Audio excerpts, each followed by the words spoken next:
Ce débat, je me demande s'il est dangereux, mais je suis persuadé que c'est un débat capital. C'est un débat extrêmement important parce qu'il s'agit du Sénégal et il s'agit de la clé de voûte des institutions du Sénégal. Il s'agit du gardien de la Constitution sénégalaise. Il s'agit de la première personne qui est garante de l'intérêt national et qui doit en réalité protéger le pays. Fondamentalement, s'il est dit dans la Constitution, à l'article 28, que celui qui doit être la clé de voûte de nos institutions doit être exclusivement de nationalité sénégalaise. Avant de poursuivre votre réflexion, je cite l'article 28. Tout candidat à la présidence de la République doit être exclusivement de nationalité sénégalaise, jouir de ses droits civils et politiques, être âgé de 35 ans au moins le jour du scrutin. Il doit savoir écrire, lire et parler couramment la langue officielle, en l'occurrence le français. Vraiment, poser le débat sur la nationalité d'Abdoulaye Wade est pertinent. On ne peut être plus clair. La Constitution est Abdoulaye Wade, fils de Mouratola Wade et de sa maman, une certaine Dabo, vraiment. Mais notre Constitution est une Constitution très claire de ce point de vue. Quand on dit exclusivement de nationalité sénégalaise, je crois quand même qu'Abdoulaye Wade, par 3 fois, a dit aux Sénégalais qu'il était exclusivement de nationalité sénégalaise en déposant sa candidature. Aujourd'hui, le problème se pose en termes de fiabilité de ce qu'il nous a dit dans le passé. Il faut faire une analyse présente et dire est-ce que réellement Abdoulaye Wade avait dit la vérité aux Sénégalais. Au-delà d'ailleurs du débat qui est purement juridique, c'est une question aussi morale. Fondamentalement, si face aux Sénégalais, Abdoulaye Wade dit qu'il était exclusivement sénégalais et ex-poste, on se rend compte que ce n'était pas le cas, je crois quand même que les Sénégalais ont le droit de lui dire qu'il ne leur avait pas dit la vérité. Sauf qu'il contre-attaque en disant mais que tous en rapportent la preuve. Il indexe même le président de la République, le président Macky Sall, en disant qu'il serait de nationalité américaine aussi. Vous savez, Mamadou, que ce soit le président Abdoulaye Wade, ou que ce soit le président Macky Sall, ou que ce soit moi-même, ou quelqu'un d'autre, je crois que si notre loi fondamentale, la Constitution, pose une règle, cette règle est applicable à tous. Il est important donc aujourd'hui que la vérification qui doit se faire se fasse. Parce que, encore une fois, il s'agit du Sénégal, il s'agit de ses institutions, il s'agit de ses intérêts. Et face aux intérêts du Sénégal, on ne peut pas effectivement donc se permettre d'un conflit d'intérêts. C'est ça ma position. C'est une position qui met au centre le Sénégal et ses intérêts. Et vous pensez que la voie royale, c'est la commission d'enquête parlementaire? Quand on sait ce que deviennent souvent les commissions d'enquête parlementaire, l'autre disait pour mieux enterrer une affaire, créer une commission d'enquête parlementaire. Je ne sais pas si j'ai une posture qui me permette de savoir quelle est la voie royale. Mais c'est une voie parmi tant d'autres. Ce que je dis, c'est qu'il faut explorer toutes les voies possibles pour faire la lumière. Oui, mais la direction de votre parti parle de commission d'enquête parlementaire. C'est une voie. Il faut explorer cette voie. Mais il ne faut pas s'en limiter là. Parce qu'il s'agit... Aller faire quoi? Mais faire ce qu'il faut. Une mise en accusation pour haute trahison, par exemple, pour parjure, par exemple. Pourquoi d'ailleurs vous ne le feriez pas? Vous avez tous les leviers, vous êtes au pouvoir. Vous savez, Mamadou, dans ce cas de figure, même le citoyen lambda, au-delà de notre parti, au-delà des politiques, je disais tout à l'heure qu'il s'agit du Sénégal et des Sénégalais. Et on n'a pas le droit de jouer avec le Sénégal et les Sénégalais. On n'a pas le droit de tromper les Sénégalais et de leur dire des choses qui ne sont pas vraies.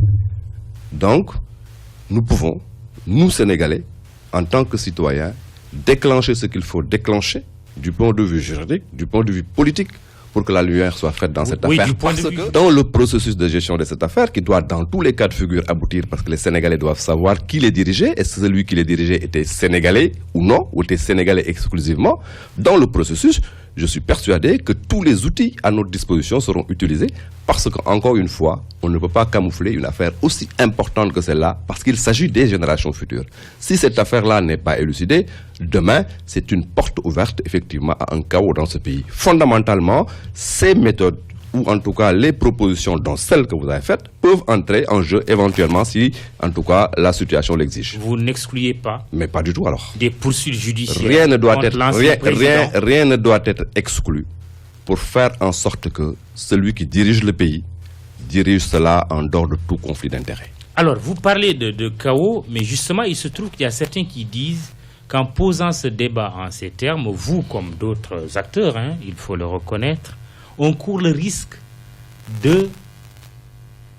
justement d'aboutir à une dérive de la sénégalité, par exemple, en posant le problème de la sénégalité. Quand on sait ce qui s'est passé ailleurs, un pays qui n'est pas loin de nous, que je me garderai de nommer, par exemple.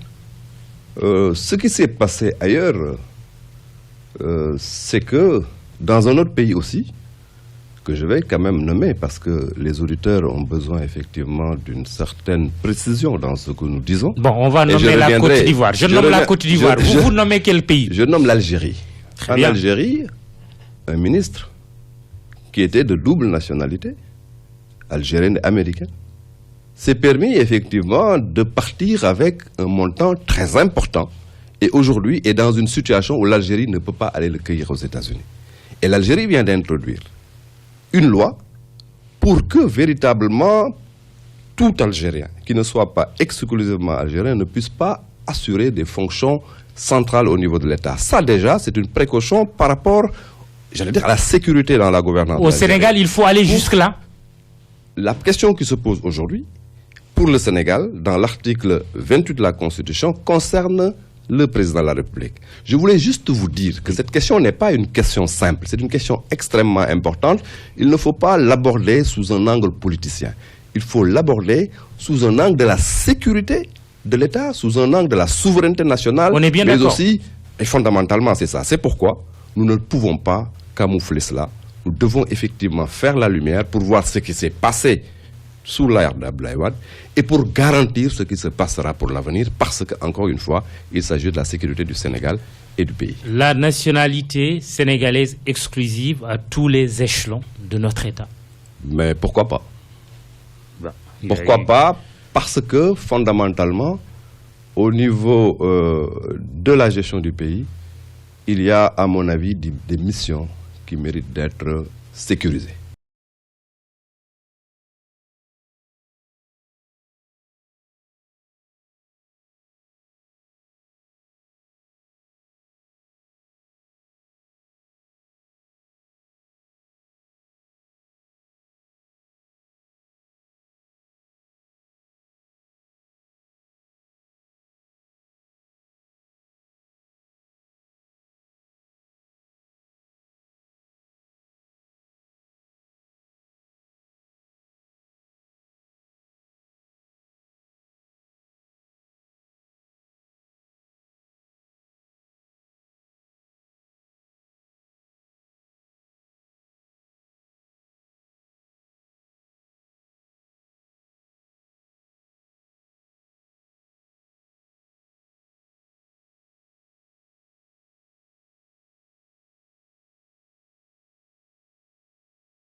On va suivre. Abdoulaye Diouf Sarr, vous êtes le ministre de la gouvernance locale, du développement et de l'aménagement du territoire, plus simplement, ministre de la décentralisation, on pourrait le dire ainsi. On ne vous a pas senti justement dans le règlement du différend entre la ville de Dakar et votre collègue du renouveau urbain sur l'aménagement de la place de l'Indépendance. Pourquoi vous n'en avez pas parlé?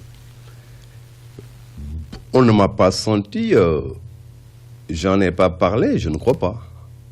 Fallait-il prendre la radio, faire beaucoup de tintamarre pour en parler? Je crois qu'il y a en parler et s'en occuper. Moi, je m'en suis occupé. Je crois que toutes les réunions pour résoudre cette équation, c'était des réunions effectivement qui ont été faites avec la participation dynamique du ministre et du ministère de la gouvernance locale. Donc, je m'en suis occupé. J'en ai pas beaucoup parlé parce que parler d'une chose peut peut-être, dans certaines circonstances, envenimer la situation dans notre posture.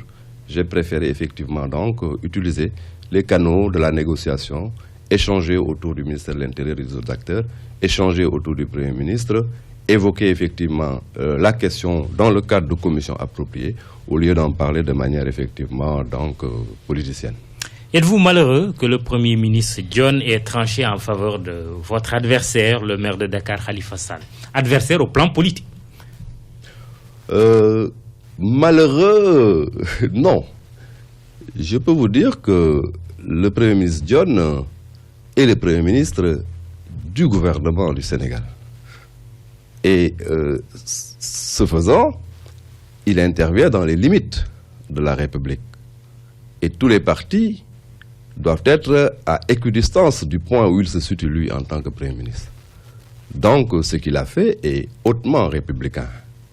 Il est important quand même de noter, et c'est pourquoi je vous dis que je ne suis pas du tout malheureux, il est important de noter que la décision, ou en tout cas là, les instructions du Premier ministre, sont des instructions qui exigent aux partis, notamment au maire de la ville de Dakar, mais aussi au ministre du Renouveau, que toute cette partie respecte les lois et règlements du pays.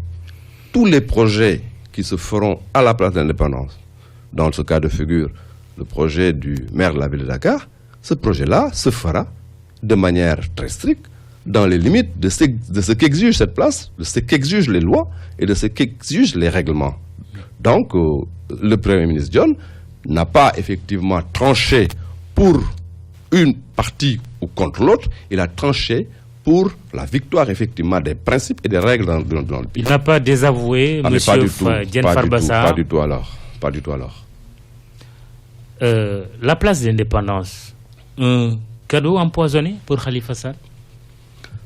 Bon, je laisse